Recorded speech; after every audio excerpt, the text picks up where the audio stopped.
nesta noite pensar um pouco na experiência do capítulo 24 do livro de Josué.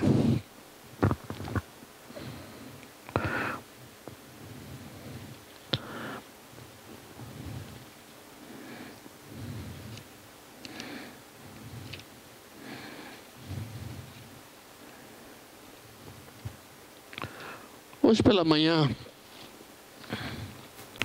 nós cantamos o hino 322 do cantor cristão, que diz: oscilando minha fé, Cristo vai me valer, valerá. Perseguidos, o perseguido sem misericórdia, sem mercê, ele valerá, ele valerá, ele valerá. Seu amor por mim não muda, sim me valerá. Seu amor por mim não muda. Eu mudo, Deus não. De certa forma, nós mudamos todos os dias. E é bom que isso aconteça. Nossa vida não precisa ser estática. Não estou falando dos fundamentos da fé. Nossa vida não precisa ser estática. Mas uma das características do povo de Deus, quando eu falo povo de Deus, eu dou um certo sentido de abrangência a isso. Nós temos experiências com Cristo diferentes uns dos outros. Nós temos uma estrada de vida diferente uns dos outros. Nós temos o impacto da experiência da salvação, às vezes, diferente uns dos outros. E nós reagimos também de forma diferente, ou de formas diferentes, às vicissitudes da vida, às lutas da vida. E o que fazer quando essas lutas acontecem? Eu tenho muita dificuldade com chavões. Eu tenho muita dificuldade em algum momento, transformar isso aqui num palco.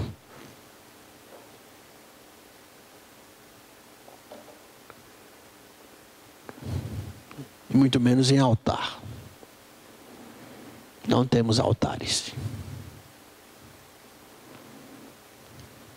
Chamar isso aqui de altar é desvio teológico. Nós somos os altares do Senhor.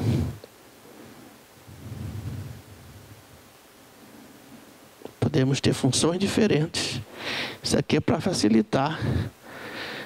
Se eu tivesse a altura privilegiada do irmão, eu pregava aqui debaixo, todo mundo me via. Não é? Mas nós aqui hoje também estamos nas Escrituras. Então, não é, irmão? A gente tem que, pelo menos nessa hora, ser um pouco mais notado para facilitar. Mas nós somos o templo do Espírito Santo.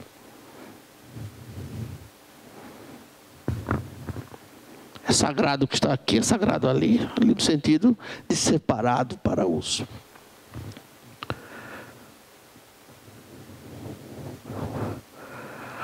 Por isso eu entendo que a fé que nos segura é a fé que está fixada em nossas mentes pelo Espírito Santo. Uma vez a irmã Aparecida Toniolo, ela foi membro uns anos aqui da igreja antes de falecer. Ela disse: o senhor é teimoso? Eu disse: sou. Naquilo que eu creio,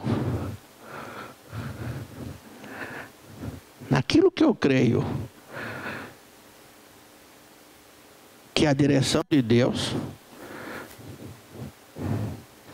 eu ouviria sem dúvida o conselho da dona Lindu: teme, meu filho, temo. Porque eu creio. Não faço nada sem crer.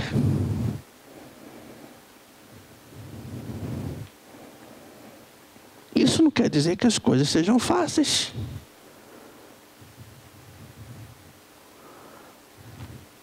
Nunca tive nada fácil. Há uma geração aqui que sabe o que foi o preço para até a hora de chegarmos e sentarmos nesses bancos. Outra geração não sabe de nada disso.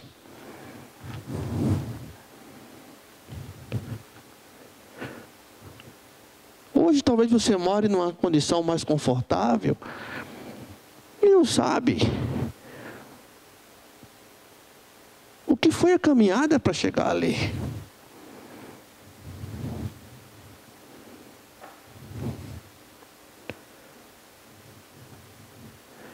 E o povo de Deus,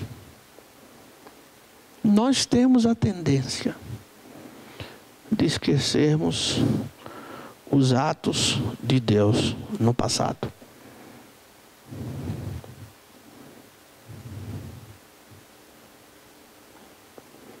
Nós vivemos, sem dúvida, não estou aqui para falar sobre crise.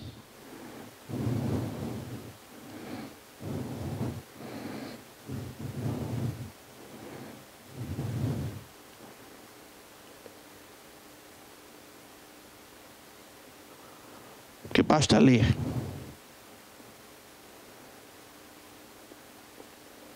Ouvir falar sobre crise necessariamente não nos joga para frente, às vezes joga para baixo.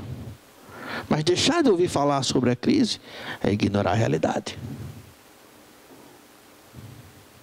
das pessoas, dos outros. Jürgen Moltmann, que é o teólogo da esperança, que está outra vez em voga. Ele foi muito conceituado nos anos 60, anos 70. Eu ouvi no seminário nos anos 70. É um teólogo alemão. E um teólogo pós-guerra da Alemanha. A Alemanha ficou arrebentada pós-guerra, né? E alguém precisava trazer uma teologia de esperança. Ele diz que recordar a promessa feita anteriormente. O que Deus te prometeu nas Escrituras? Tudo tem que ter selo das Escrituras. Não creia em nada que não tenha selo das Escrituras. Questione. Põe à prova. Ah, é profecia? Põe à prova. Tem que ter selo.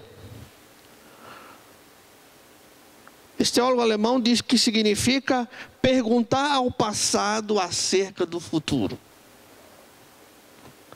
Quando eu recordo as promessas de Deus, eu estou, de certa forma, perguntando ao passado acerca do meu futuro. O outro comentarista bíblico, por nome de Lovitch, diz que na visão hebraica e cristã da história, o passado é uma promessa para o futuro. Consequentemente, diz ele, a interpretação do passado torna-se uma profecia, ao contrário. O que é que ele está dizendo? Quando se fala em profecia, todo mundo pensa em profecia, algo que joga para frente. Mas quando eu trago os textos e as promessas, esse é o querigma de Deus. E o profeter, ele é estabelecido a partir das promessas de Deus. Eu estou lançando, de certa forma, uma interpretação do passado, lá no passado, uma profecia lá no passado, que vai me apontar o futuro e que torna-se o meu futuro. Quando eu canto, seu amor por mim não muda, é uma promessa.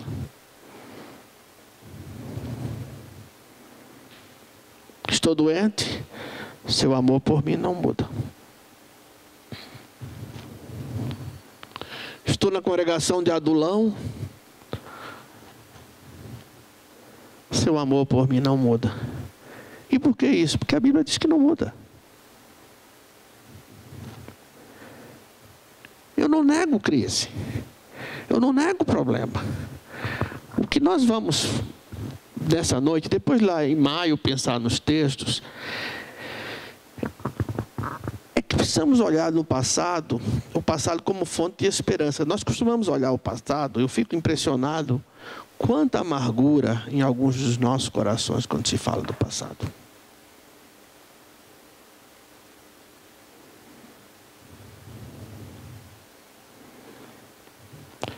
E a amargura é tão que, se nós vivêssemos nos tempos dos brasões, certamente faríamos os brasões com folhas de carqueja ou de losna. Tal a amargura que às vezes conservamos em nossos corações. Mas eu não quero fazer esse convite para isso. O que eu quero fazer o convite é para que você olhe para a sua vida, olhe para a vida de seus pais, olhe para a vida dos seus avós e observe o que Deus fez. Eu tive gente nessa comunidade, gente que veio de estrutura muito pobre, de família muito pobre. E uma me disse certa vez: olha, pastor, minha sogra, quem fazia a feira lá de casa, e nós comíamos ovos trincados. Eu já falei isso para os irmãos uma vez. Nós comíamos ovos trincados porque é mais barato. E Deus nos protegeu da salmonela.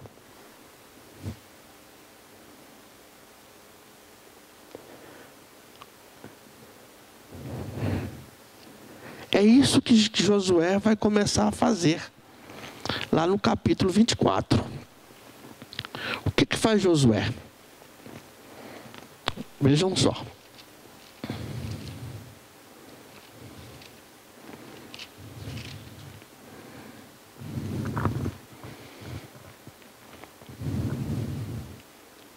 O povo tinha conquistado a terra.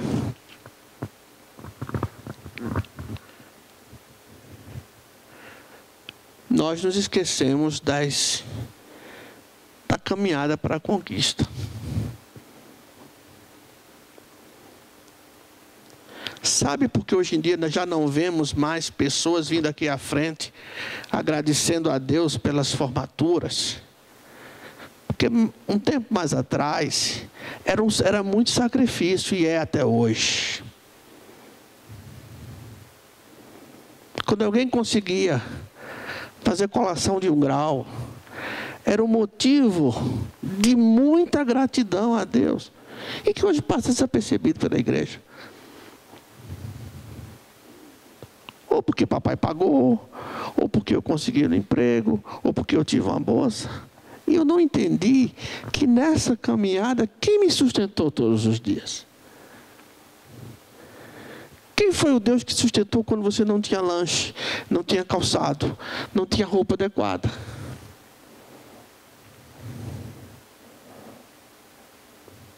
Conheci aqui nessa igreja irmãs que lavavam para fora. Esse povo, eles tinham conquistado Jericó. Deus os havia introduzido à terra prometida. E começou um burburinho, porque na realidade, alguns de nós, por não fazermos história, destruímos a história dos outros.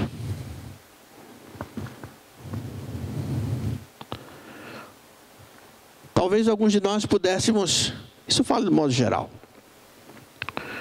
quando coloca, preencher essa fichinha, atividade, destruidor de história alheia. Nem fez história, nem pelo menos conta a história. E esse povo estava enfrentando esse problema, e lá no capítulo 24, no início, Josué disse: depois reuniu Josué todas as tribos de Israel em Siquém, e chamou os anciãos de Israel, os seus cabeças, os seus juízes, os seus oficiais, e eles se apresentaram diante de Deus. Na realidade, Josué chamou o poder periférico, porque a autoridade é destruída pelo poder periférico. Dentre as coisas que eu aprendi com meu pastor, dentre as coisas. Uma delas foi nunca pedir demissão dia de segunda-feira. E outra ele dizia: filho, só se joga pedra em árvore que tem fruto.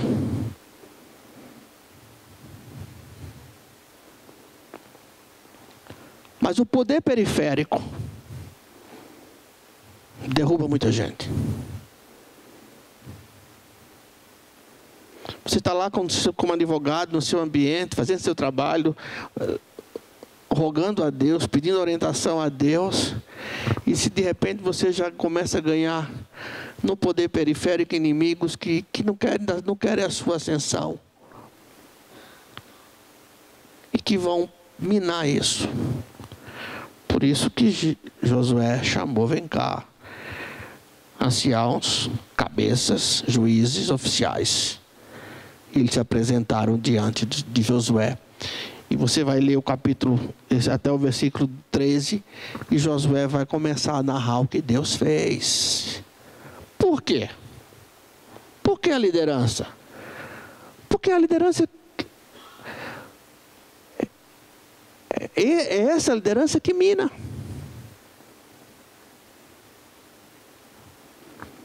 O povo não é minado pela autoridade principal. O povo é minado aqui nessa experiência. Seria minado por anciãos, chefes de grupo, juízes e oficiais.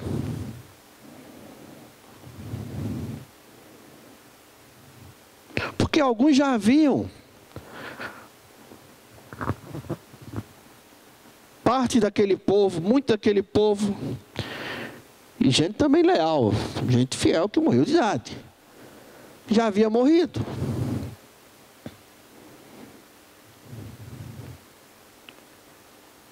Parte de nós aqui não sabemos o que foi na história dessa igreja o sacrifício daqueles irmãozinhos de 1935, 37 para comprar um terreno, construir um templo. Não sabemos disso.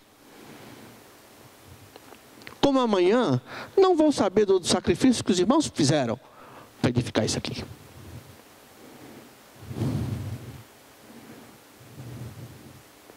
Ou às vezes nas nossas famílias, quando nos tornamos pela velhice estorvo para os herdeiros. Quando a nossa vida se torna um estorvo para a possibilidade da receita. Porque ignoramos, irmãos. Ignoramos o que Deus fez. E isso aqui Josué estava falando para o povo.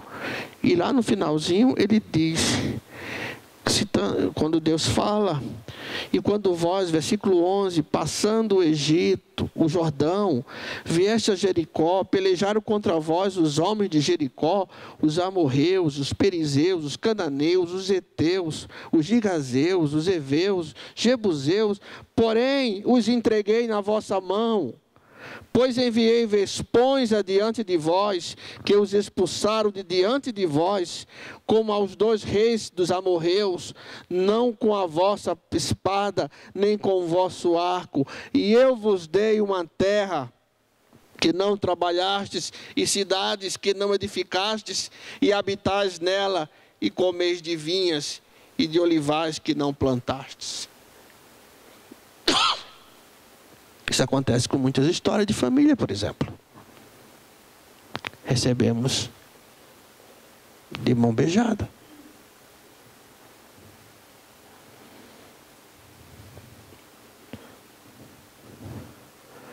Não sabemos o preço que papai pagou.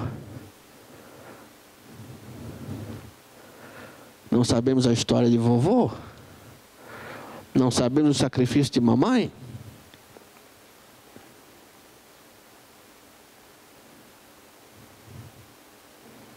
Não recordamos que às vezes nossos pais deixaram de comer para nos dar. Talvez não seja a história de alguns, mas é a história de muita gente. E por quê? Por que Josué fez isso? Porque esse povo estava recalcitrando. É claro que sofremos os impactos da crise. É claro que somos afetados emocionalmente pela crise. É claro que somos afetados fisicamente pela crise. Mas é claro também, se resistirmos a partir das promessas, não seremos destruídos espiritualmente por conta das crises.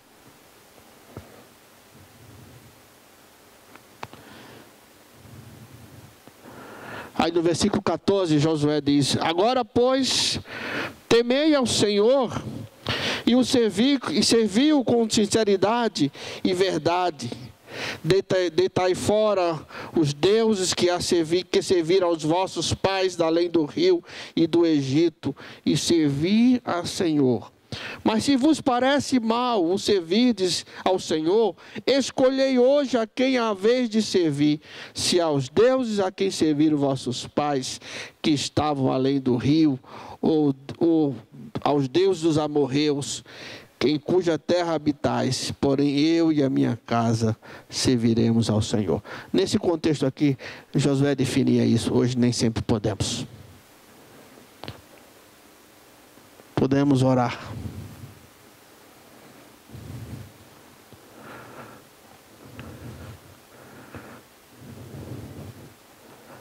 Mas eu posso determinar que na minha casa não se fala palavrão. Eu posso determinar que na minha casa não se frauda a Deus. Eu posso determinar que na minha casa não entra coisas que não sejam lícitas. Eu posso determinar que na minha casa não vamos fazer uso de bebida alcoólica, que a bebida destrói.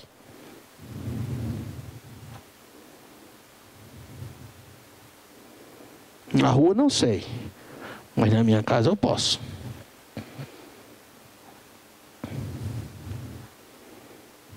Porque nós criamos os filhos, como há uma tendência hoje, que a criança pode vestir rosa ou azul e ele escolhe o que quer ser. E nós estamos fazendo a mesma coisa com a fé.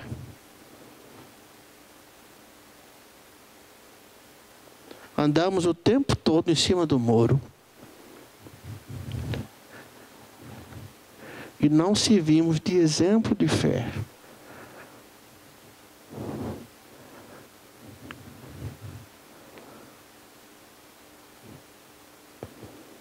Para aqueles para quem vamos deixar legado.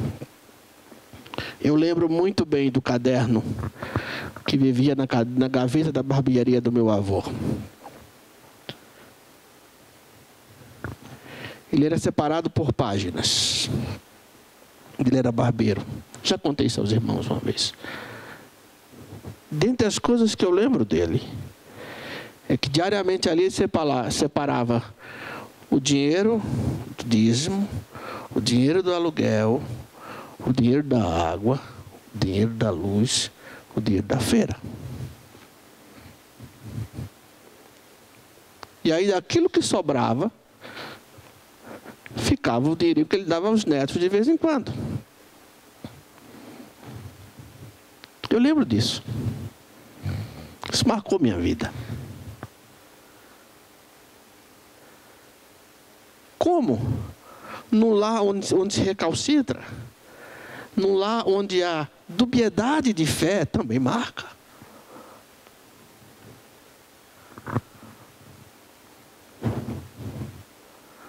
Talvez eu pudesse ter as coisas que eu tenho, não são muitas, só como resultado do meu trabalho, mas eu não as tenho, porque eu as tenho pela graça de Deus.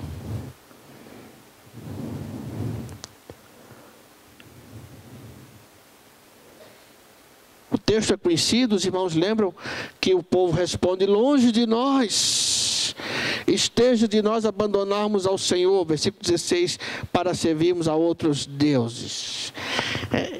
Engraçado, irmãos, isso é muito engraçado, porque nossa questão é não termos outro tipo de fé. E vivemos uma fé cretina, que é os crentes e os crentinos.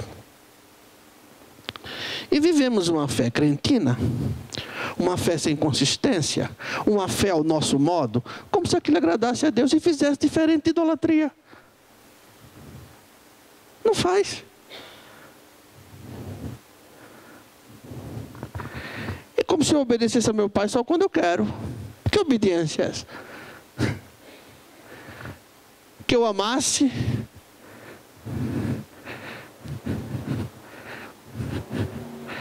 que eu amasse,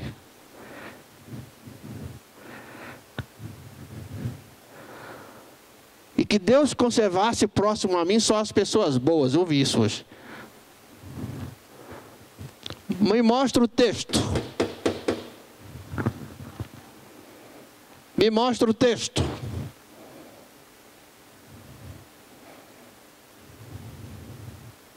Para quem é a graça? Para todos ou apenas para os bons?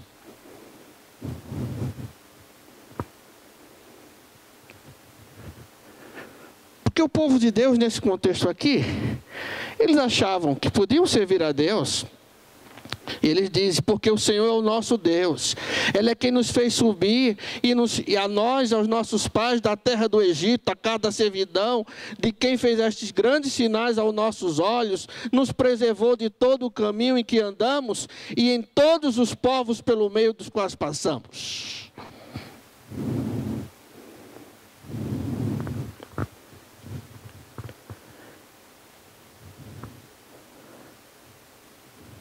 Mas Josué conhecia o seu gado. E diz no versículo 19, não podereis servir ao Senhor, porque Deus é santo e é zeloso, que não perdoará a vossa transgressão, nem os vossos pecados. Que transgressão é essa? Era a tendência à idolatria. Era a tendência de colocar outras coisas no lugar de Deus. Meus irmãos, uma fé sem consistência, uma afirmação de que sou cristão sem consistência, que diferença faz de quem não professa? Quem escandaliza mais? O que não professa ou aquele que afirma professar e não vive, não busca viver? Eu sei que é difícil. Eu sei que é difícil. Não é fácil. Não é fácil.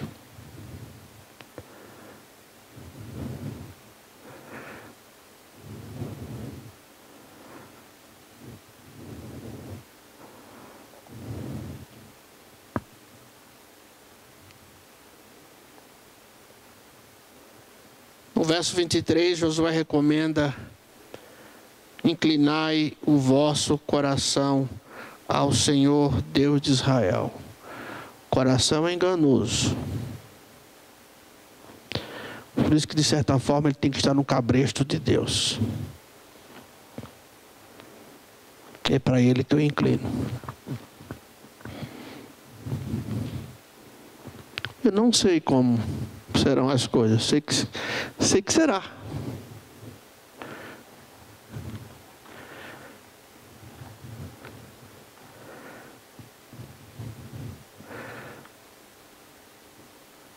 Eu não sei como vai ser a segunda-feira na história das nossas vidas. Ou quando você está esperando um telefonema para dizer a morte de alguém.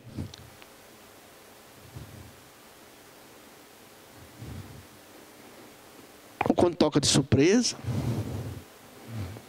Mas eu sei que nem tenho crido. Eu sei que eu não oro em vão.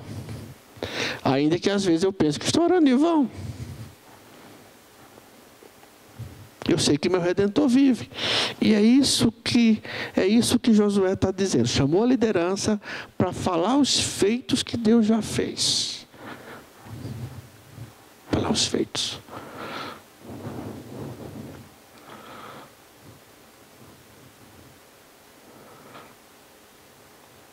Às vezes nós agimos como aqueles filhos que dizem: pai, não tem tal coisa em casa, mãe, não tem tal coisa em casa.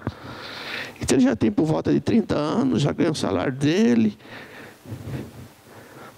Está lá de canguru, morando na família. Roupa lavada, comida, casa, faxina. Nós agimos assim com Deus. Senhor, tal coisa.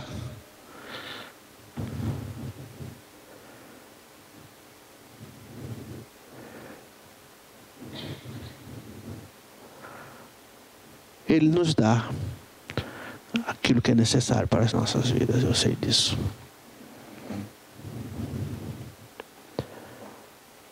Eu sei que as coisas terão um fim, haverá descanso, depois começam outras coisas, outras experiências.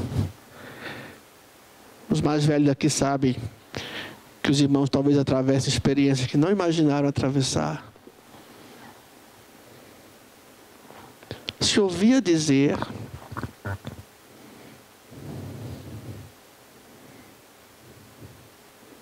ontem eu vi um pedaço de um programa de televisão de uma senhora de 90 anos que ela dizia: o mais difícil é que agora eu não posso ir para onde eu quero, em outras palavras. Ela tinha 90 anos, dependia dos outros para ir para os lugares. E eu sei que é sempre muita boa vontade em levar as pessoas de 90 anos de um canto para outro. Sempre há muito boa vontade nisso.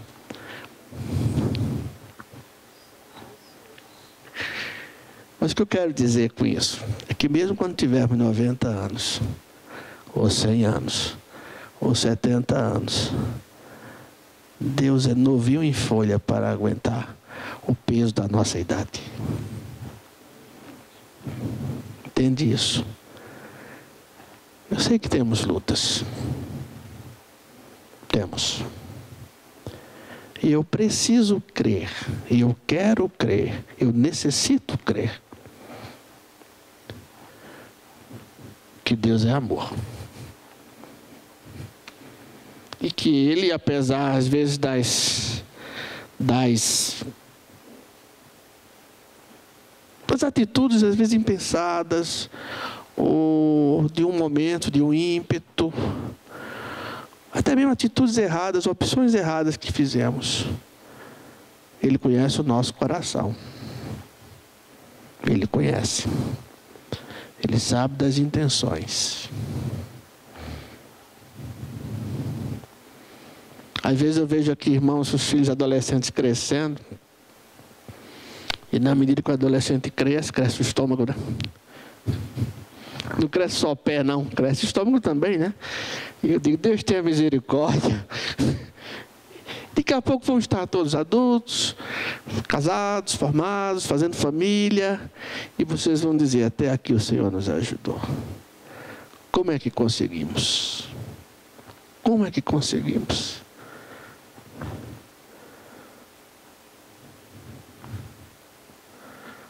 Como é que eu consegui formar um filho indo todo semestre na fila do acordo?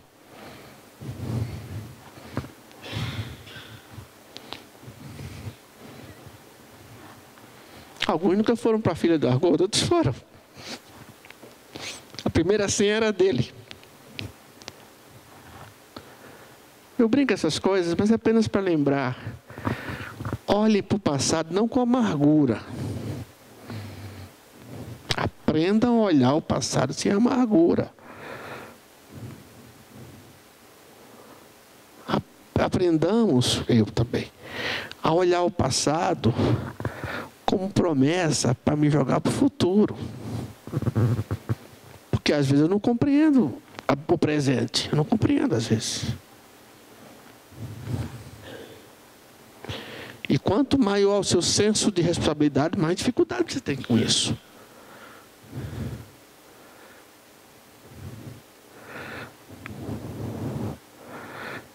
Deixa a vida me levar, nem sempre é o resultado, a solução para as nossas vidas.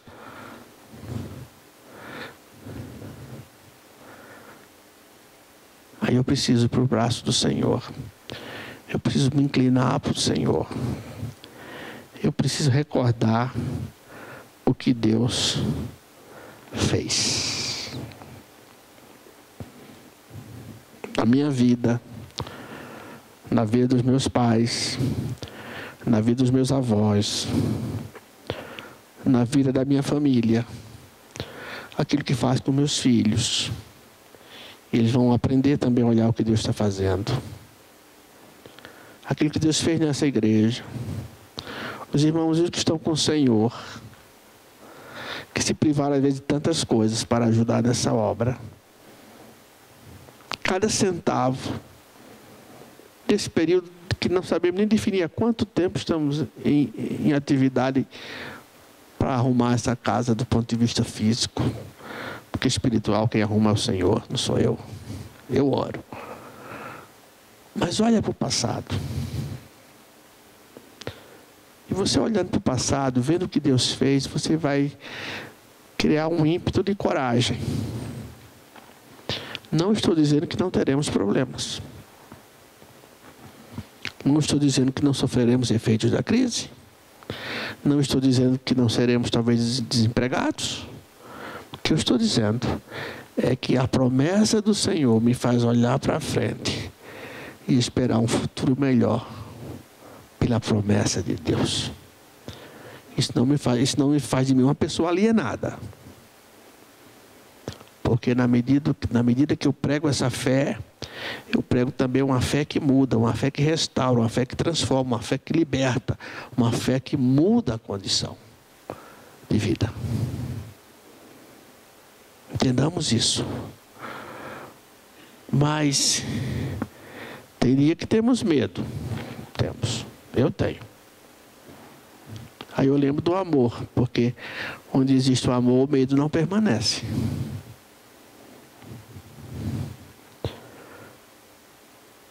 Tem dia que eu vivo um período muito assustado. Eu tenho dito, estou num período muito assustado com as coisas que eu estou vendo. E não é fora somente, não, é dentro do ambiente chamado Igreja de Cristo. Mas eu sei quem é o Senhor da igreja. O filho dá problema? Se precisar de disciplina, vai ser disciplinado.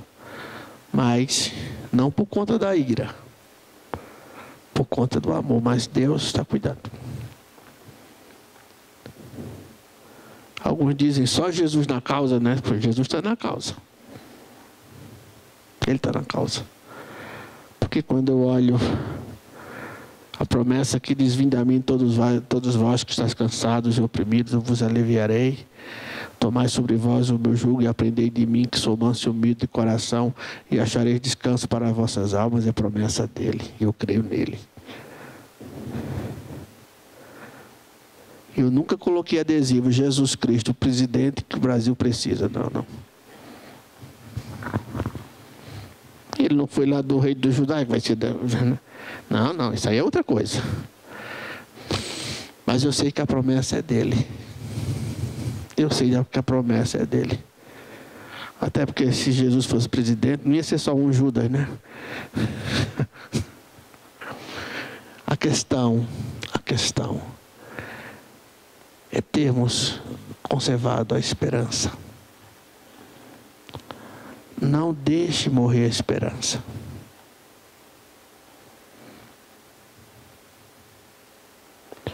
Porque no dia que morrer a esperança, você vai chegar na porta do Araçá e vai dizer: tem uma vaguinha para mim? Porque os nossos 14 apartamentos estão meio lotados lá. Não deixe a esperança morrer. Porque a esperança não envergonha e não desaponta. Às vezes eu passo opróbrio, às vezes eu passo constrangimento, às vezes eu passo vergonha. Em meu nome e nome da instituição. Quem enfrenta sou eu.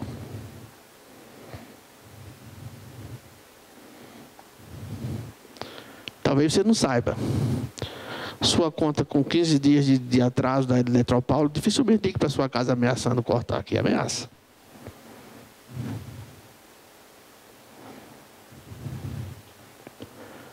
Mas eu sei que é o meu Deus. Quem é o meu Deus? Eu sei quem Ele é. E eu não permanecerei envergonhado.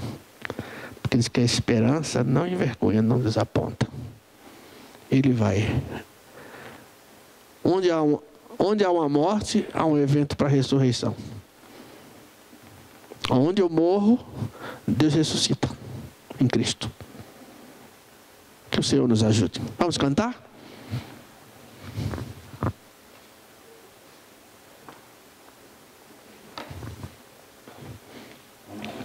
Outra coisa boa de ser crente em Jesus que a gente pode cantar. Vamos ficar em pé, vamos cantar.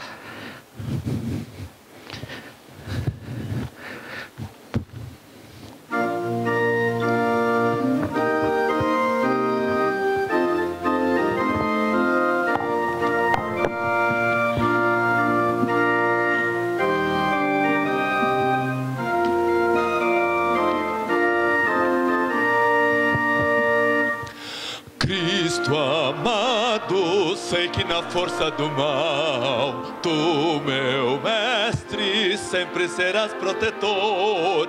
Tu me guardas, dando-me paz divinal. Eu contigo sempre serei vencedor. Cristo, mestre, sei que contigo sou vencedor.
Renova em nós a esperança. Renova em cada coração a proporção da necessidade que cada um tem da esperança. Amém.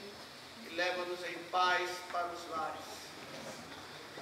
Que a graça de nosso Senhor e Salvador Jesus Cristo, o amor de Deus e as consolações do Espírito Santo sejam com todos nós, agora e para todos. Quero pedir só um favor, são 8h10. Eu gostaria das 8h20 ter um breve